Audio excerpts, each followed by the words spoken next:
Hello बच्चों, नमस्कार। स्वागत है आप सभी का।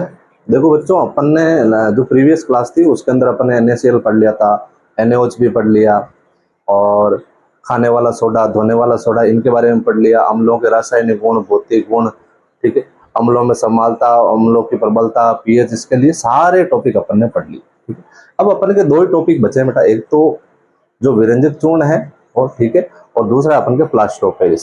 ठीक है, तो अपन शुरुआत करते हैं बेटा अपन सबसे पहले विरंजक चूर्ण से। ठीक है, अपना टाइम वेस्ट नहीं करना है, क्योंकि मेरे को पता आप सब ज्ञानी हो और ज्ञानियों को ज्ञान देने की आवश्यकता नहीं है।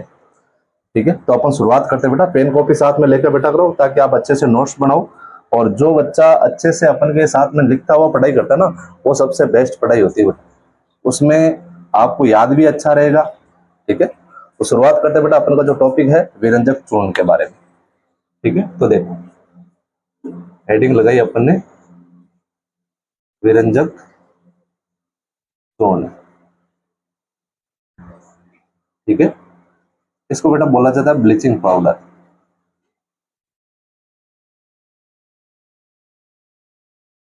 पाउडर, ठीक है, और इसका जो सूत्र होता है वो होता है CaOCl2। ये अपन के इसका सूत्र होता है।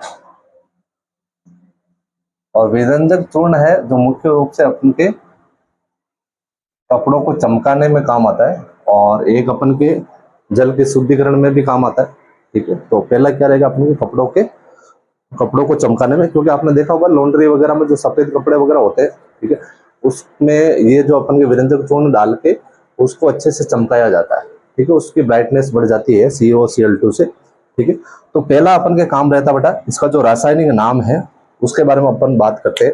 तो इसका जो रासायनिक नाम है वो रासायनिक नाम रहेगा अपन के कैल्शियम ऑक्सीक्लोराइड। क्योंकि देखो बेटा, सबसे पहले कैल्शियम है, उसके बाद में ऑक्सीजन है, फिर क्लोरीन है। तो इसका जो रासायनिक नाम है वो रहेगा, आपके बुक्स के अंदर नहीं लिख रखा है, रासायनिक नाम वो है अपन के कैल्शियम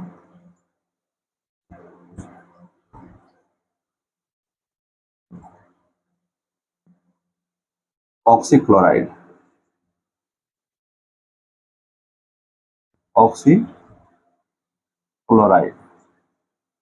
ठीक है, बिल्कुल इजी है। ये तो हो गया बेटा इसके नाम के बारे में। ठीक है, और ये भी अपन के एक तरह का क्या बेटा, सफेद चूर्ण ही है। ठीक है, तो अपन को इतना ज्यादा लोड नहीं लेना है, क्योंकि अपन के जो भी टॉपिक है ना वो सारे के सारे सफेद चूर्ण वाले ही है।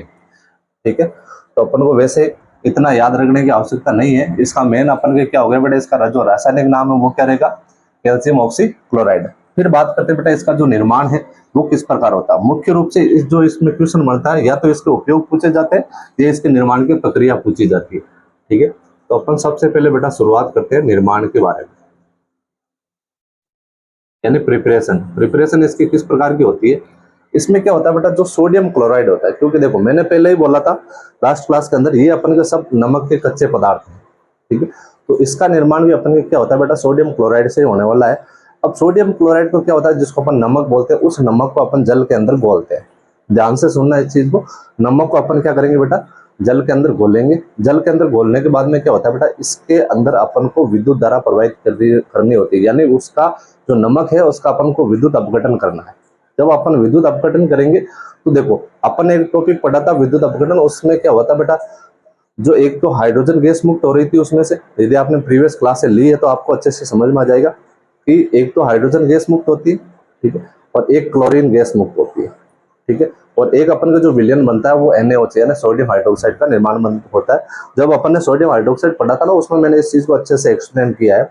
आप चाहो तो वहां जाके वापस क्लास देख सकते हो, यदि कोई बच्चा भूल गया तो देखो इसमें क्या है कि जो NaCl है उसको जल के अंदर मिला के उसमें क्या करते हैं बेटा, विद्युत धारा प्रवाहित करते हैं, तो उसमें एक क्लोरीन गैस निकलती है। ठीक है, अब वो जो क्लोरीन गैस है उसको क्या करते हैं बेटा, जो अपन के बुझा हुआ चूना होता है, बुझा हुआ चूना जानते हो, जैसे अपन मार्केट से चूना लेके आए, और जो अपन के सूखा चूना होता है उसको अपन बोलते हैं कैल्शियम ऑक्साइड। ठीक है, उस चूने में लाके अपन ने क्या किया, उसके अंदर जल डाल के उसका घोल तैयार किया। ठीक है, तो उसको अपन बोलते हैं बुझा हुआ चूना।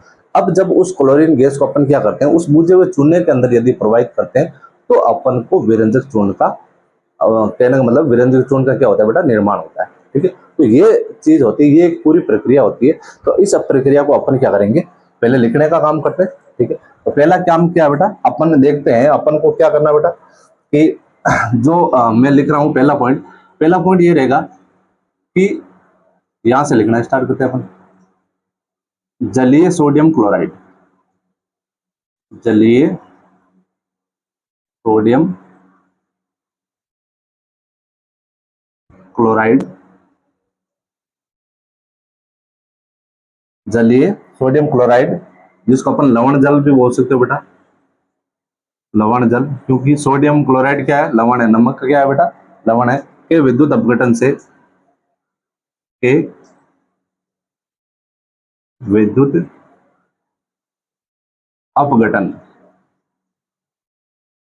से, के विद्युत अपघटन से कौन सी गैस प्राप्त होती है बेटा, क्लोरीन गैस प्राप्त होती है। क्लोरीन गैस प्राप्त होती है, प्राप्त होती है। ठीक है, ये इसकी अपन ने लैंग्वेज लिख ली। अब क्या करते हैं बेटा, सोडियम क्लोराइड, यानी अपन ने ले लिया NaCl। NaCl को अपन क्या बोलते हैं, सोडियम क्लोराइड ही बोलते हैं। इसके अंदर क्या मिलाना बेटा, अपन को जल मिलाना है, और जल मिला के इसका विद्युत अपघटन करना है। ये लिख लिया मैंने, विद्युत अपघटन। ठीक है, विद्युत अपघटन यदि अपन करेंगे तो एक तो प्राप्त होगा बेटा अपन को NaOH, सोडियम हाइड्रोक्साइड। एक प्राप्त होगा अपन को Cl2 गैस, और एक प्राप्त होगी अपन को H2। ठीक है, ये आप सोच रहे होंगे संतुलित नहीं है, तो अपन इसको इस प्रकार लिख सकते हैं, 2NaCl ले सकते हैं और इधर 2NaOH हो जाएगा। ठीक है ना, ये संतुलित हो गई, ज्यादा लोड लेने की अपन को आवश्यकता नहीं। हाइड्रोजन कितने हैं, दो हाइड्रोजन 4 हाइड्रोजन हो रहे हैं, तो यहाँ 2H2O लेंगे। ठीक है, अब सारे बराबर हो गए अपन के। अब देखो बेटा, ये जो अपन का क्लोरीन गैस हुई है, ठीक है, इस क्लोरीन गैस का उपयोग अपन क्या करते हैं बेटा, विरंजक चूर्ण उत्पादन में। ठीक है, तो यहाँ लिखते हैं अपन उपयोग इसका, यहाँ लिख देते हैं बेटा विरंजक चूर्ण उत्पादन में। ठीक है, अब इस क्लोरीन गैस का उपयोग अपन को कहां करना है, बुझे हुए चूने के अंदर। तो अपन नेक्स्ट लाइन लिखते हैं कि इस क्लोरीन गैस, यहां से लिखना स्टार्ट करते हैं, इस क्लोरीन गैस, इस क्लोरीन गैस की अभिक्रिया,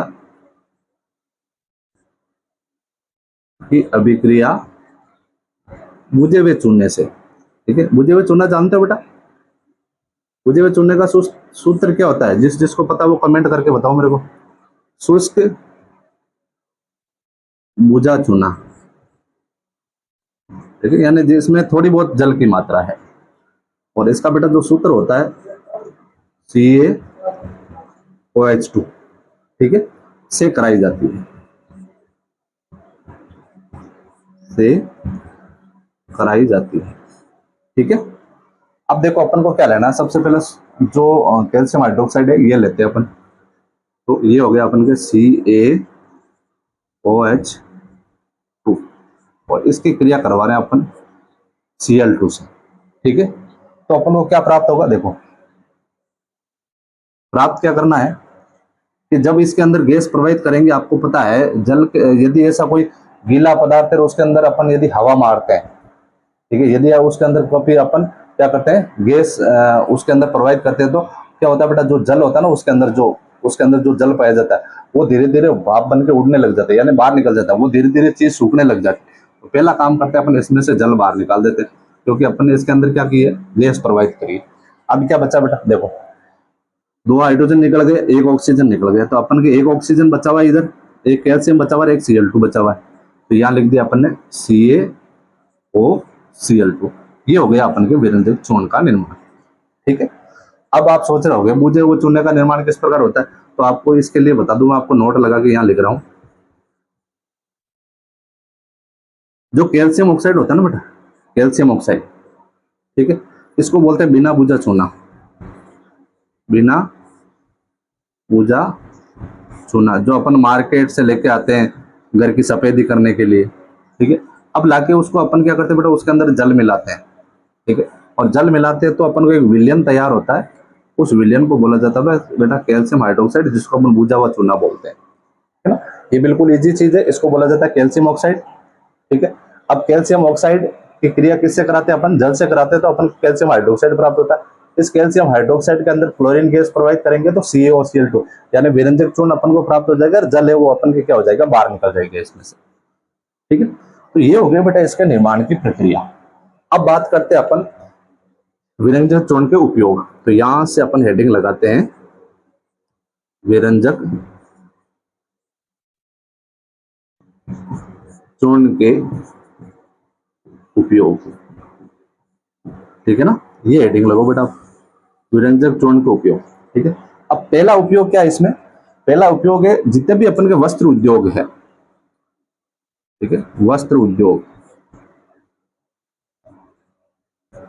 वस्त्र उद्योगों में क्या होता है बेटा, जितने भी अपन के सूती एवं लिनेन वस्त्र हैं, सूती एवं लिनेन वस्त्र, वस्त्र के विरंजन में, ठीक है, यानी उसमें थोड़ा बहुत कड़ापन लाने के लिए, विरंजन यानी कड़ापन थोड़ा बहुत, यानी उसको ब्लीचिंग करने के लिए, ब्लीचिंग तो समझते होंगे आप, ठीक है। दूसरी चीज है बेटा अपन के कागज उद्योग, पहला उपयोग कहाँ हो गया, वस्त्र उद्योगों में, दूसरा अपन लेते हैं कागज उद्योगों में,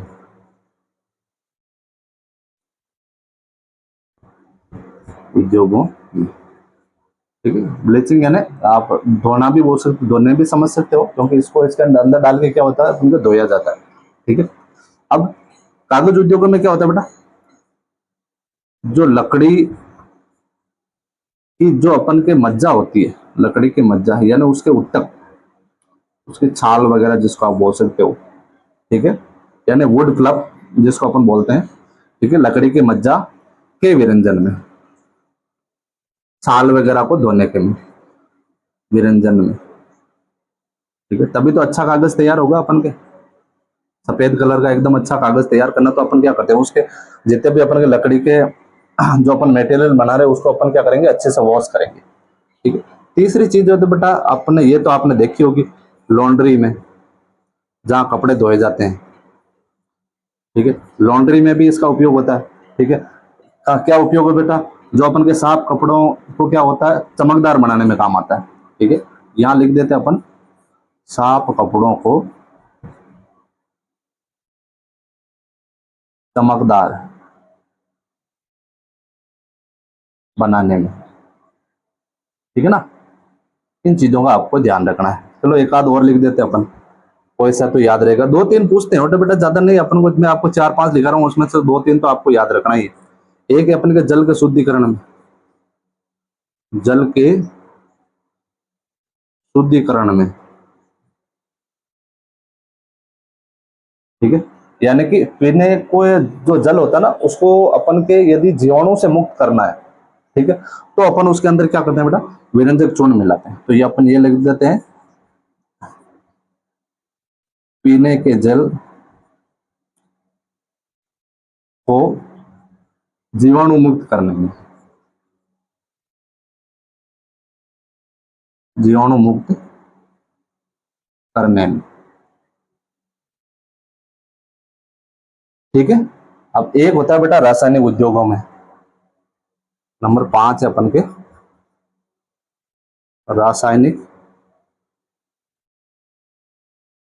उद्योगों में।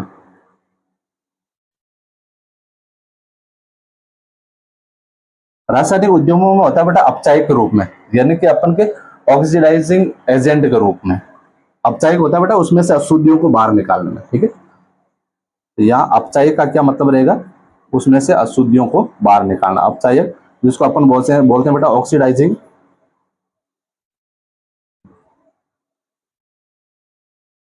ऑक्सीडाइजिंग एजेंट के रूप में,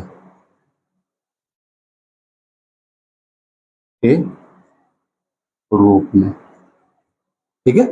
ये हो गया बेटा बिल्कुल सीधा सिंपल सा टॉपिक है विरंजक चूर्ण, ठीक है, जिसका अपन के विशेष तौर से अपन के जो दैनिक जीवन में तो यही काम आता है बेटा, लॉन्ड्री में साफ कपड़ों को चमकदार बनाने में, और एक होता है पीने वाले जल को जीवाणु मुक्त करने में। ये अपन के दो तो अपन के बेसिक जीवन में काम आते ही है, ये उपयोग है। ठीक है, और इसका जो निर्माण होता है वो किस प्रकार होता है वो भी आपको मैंने बता दिया है। ठीक है, अब आप एक बार इसका स्क्रीनशॉट लो, उसके बाद अपन नेक्स्ट टॉपिक पे मूव करते हैं।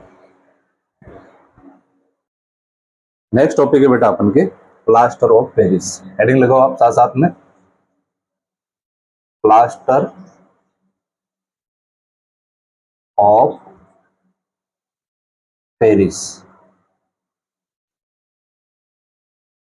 ठीक है, इसको इंग्लिश में लिखते हैं बेटा अपन प्लास्टर ऑफ पेरिस।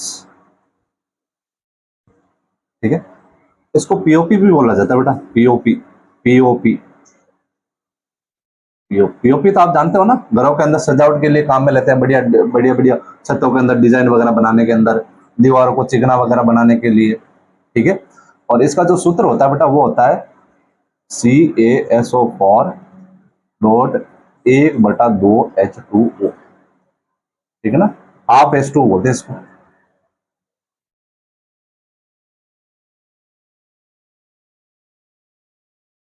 ठीक है, इसका मुख्य काम क्या होता है बेटा, सजावट करने के लिए, खिलौने वगैरह बनाने के लिए, और अपन के जितने भी अपन के डिजाइन वगैरह होती है उनको बनाने के लिए। ठीक है, तो ये इसके क्या बेटा छोटे मोटे उपयोग है। ठीक है, ज्यादा उपयोग नहीं इसके, दो तीन। एक अपन के जो हड्डी वगैरह टूट जाती है ऊपर, जो अपन के किसी के डॉक्टर प्लास्टर करता है ना, उसमें भी ऐसे पीओपी का उपयोग ही होता है। ठीक है ना, तो देखो अपन शुरुआत करते हैं बेटा।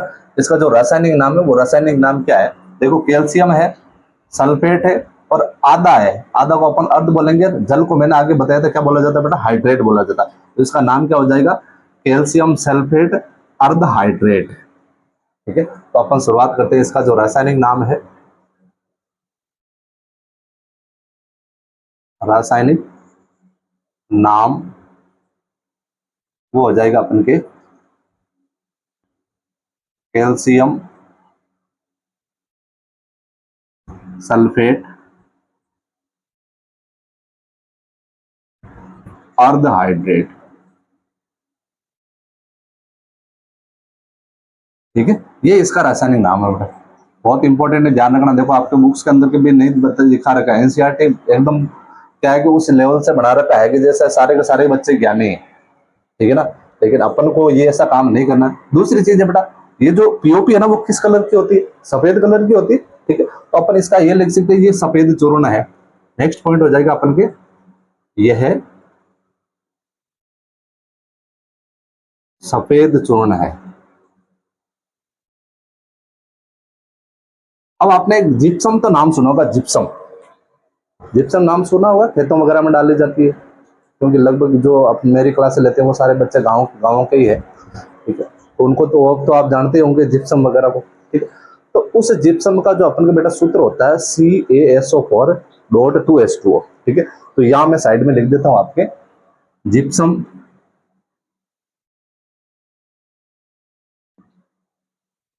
इसका सूत्र होता है CaSO4.2H2O। ठीक है, ये इसका सूत्र होता है बेटा। इस जिप्सम को क्या किया जाता है बेटा, गर्म किया जाता है 373 केल्विन ताप पर। अच्छे से दिमाग में बैठा लो, CaSO4 यानी जिप्सम को 373 केल्विन ताप पर क्या किया जाता है, इसको गर्म किया जाता है। और आपको पता है किसी भी चीज को यदि अपन गर्म करते हैं तो उसमें से जल है वो धीरे धीरे बाहर निकल जाता है, वाष्प रूप में उड़ जाता है।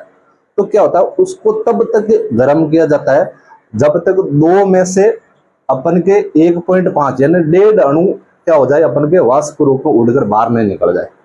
ठीक है, तो जब अब 1.5 अणु बाहर निकल गए तो पीछे क्या बच्चा, अपन के आधा अणु बचा है। ठीक है, तो उस समय किसका निर्माण हो जाएगा, अपन के प्लास्टर ऑफ पेरिस यानी पीओपी का निर्माण हो जाएगा। ठीक है, तो ये तो बिल्कुल इजी हो गया ना आपके लिए। ठीक है, देखो सबसे पहले बेटा अपन करते हैं इसके निर्माण की प्रक्रिया, यानी इसका निर्माण किस प्रकार होता है। ठीक है, जिप्सम का सूत्र आप अच्छे से याद कर लोगे, CaSO4.2H2O। ठीक है, अब शुरुआत करते बेटा अपन निर्माण की। निर्माण की जब आप बात आती है, निर्माण, चलो वापस लिख देते हैं इसको, निर्माण। निर्माण में क्या होता है बेटा, जो अभी मैंने जो चीज बोली है उसको सिर्फ लिखना और कुछ नहीं करना है कि जिप्सम को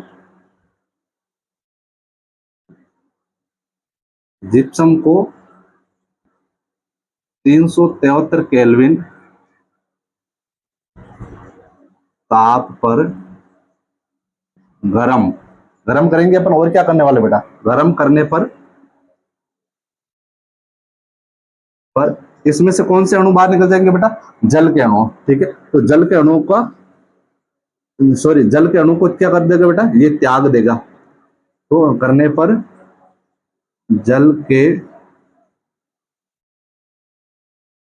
अणुओं को त्याग देता है। जल के अणुओं को क्या हो जाता है बेटा, त्याग देता है। तथा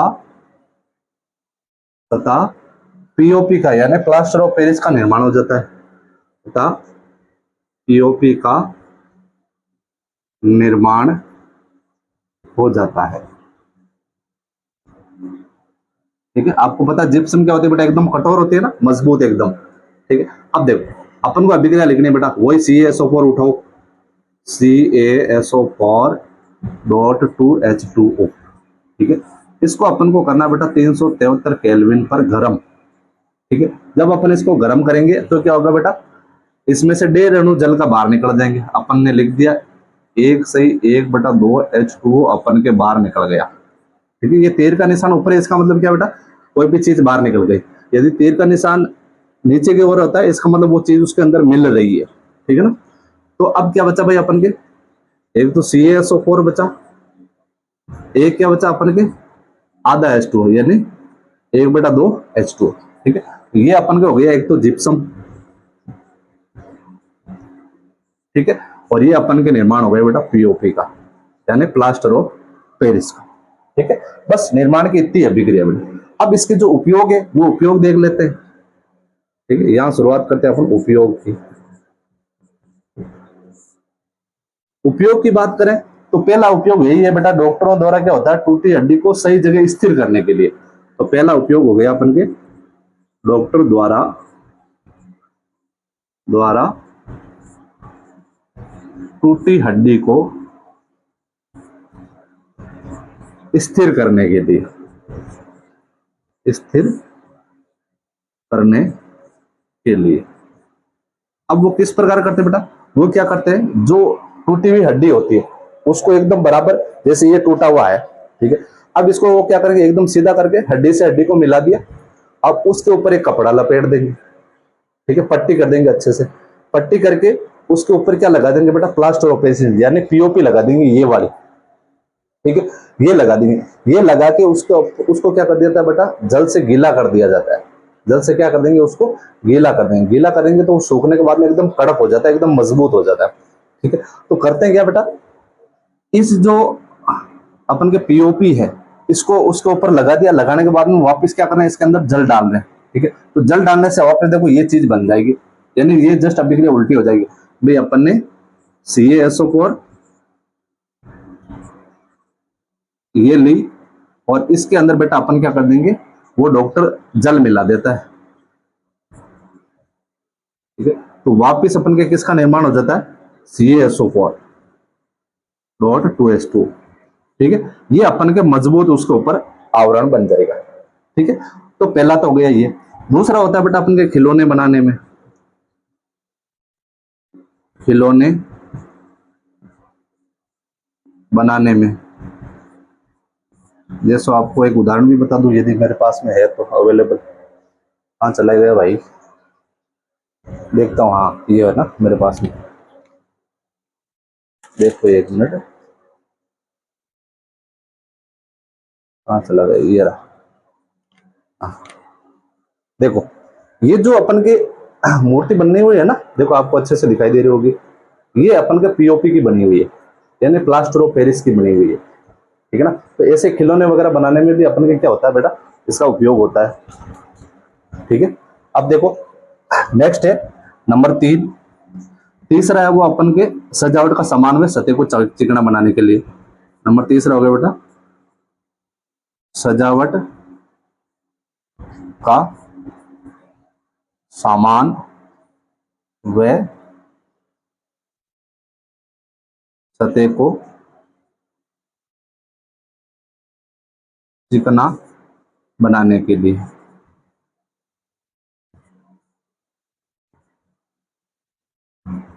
ठीक है, ये हो गए बेटा इसके उपयोग। ठीक है, अब देखो कई बार एक छोटा सा क्वेश्चन होता है, बहुत इंपॉर्टेंट है बेटा। ये क्वेश्चन आपको हर कोई नहीं बताएगा, क्योंकि इसमें क्या होता है बेटा, क्वेश्चन आता है ये जो अपन के क्रिस्टलन वाले हैं, क्रिस्टलन किसको बोला जाता है, किसी भी इकाई सूत्र के अंदर निश्चित जो जल के अणुओं की संख्या होती है ना, उसको क्या बोला जाता है, क्रिस्टलन बोला जाता है। तो पूछा जाता है कि ये जो अपने क्रिस्टलन वाले जो यौगिक है, ठीक है, वो शुष्क होते हैं या आर्द्र होते हैं। ठीक है, तो इसका एक प्रैक्टिकल है बेटा, जो जैसे कॉपर सल्फेट है, ठीक है, उस कॉपर सल्फेट को यदि उसमें से जल के अणु बाहर निकल दिया जाए, ठीक है, क्या होता है बेटा, उसको यदि अपन गर्म करके उसमें से जल का अणु यदि बाहर निकाल दे, तो जो लवण होता है ना, उस लवण का रंग हो जाता है बेटा सफेद कलर का। ठीक है, और जब उसके अंदर अपन क्या करते हैं, वापस जल मिलाते हैं, तो उस लवण का रंग किस प्रकार का हो जाता है, नीले कलर का हो जाता है। इसका मतलब क्या होता है बेटा, कि कहीं ना कहीं जो लवण है उसमें क्या होता है बेटा, थोड़ी बहुत अपन के शुष्कता होती है। ठीक है, भाई शुष्कता होती है तभी तो उसके अंदर कलर चेंज हो रहा है। ठीक, तो हमेशा ध्यान रखना, यदि आपको पूछ लिया जाए, ठीक है, अच्छे से दिमाग में नोट कर लो। ठीक है, चाहे कोई सा भी अपन के क्रिस्टल वाला लवण है, क्रिस्टल वाला लवण का मतलब होता है उसके साथ में यदि जल के अणुओं की संख्या जुड़ी हुई हो, ठीक है, तो बेटा यदि पूछ ले कि वो शुष्क होता है या आर्द्र होता है, तो हमेशा उसका आंसर क्या देना बेटा, शुष्क देना। क्या देना आपको, शुष्क देना। अच्छे से दिमाग बैठा लो। देखो दो ही तरह के क्वेश्चन पूछे जाते हैं, एक तो कॉपर सल्फेट का पूछा जाता है, या फिर अपन का पूछा जाता है बेटा अपन का सोडियम कार्बोनेट का, Na2CO3 का पूछा जाता है।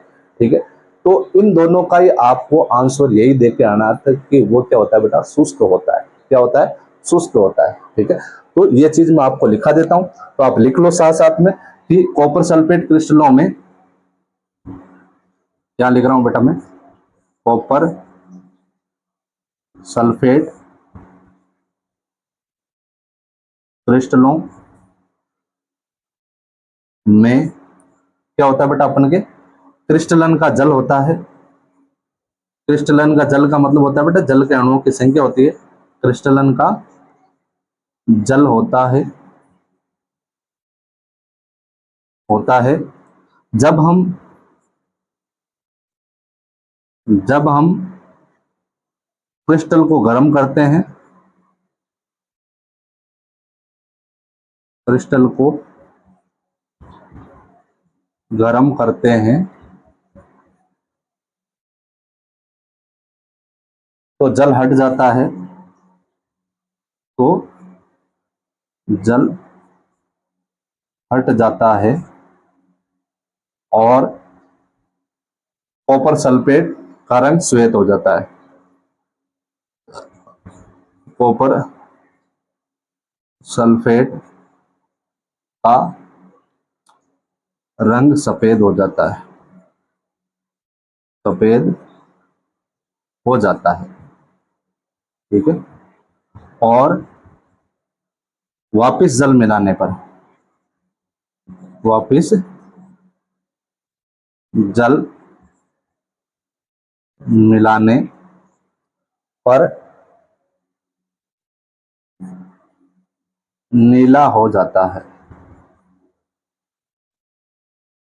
ठीक है, ये जो कॉपर सल्फेट का है ना, इसका बेटा सूत्र भी लिख देता हूं मैं इधर, इसका सूत्र लिख रहा हूं मैं कॉपर सल्फेट लवण का, तो यहां लिख देता हूं मैं अपन के कॉपर सल्फेट लवण।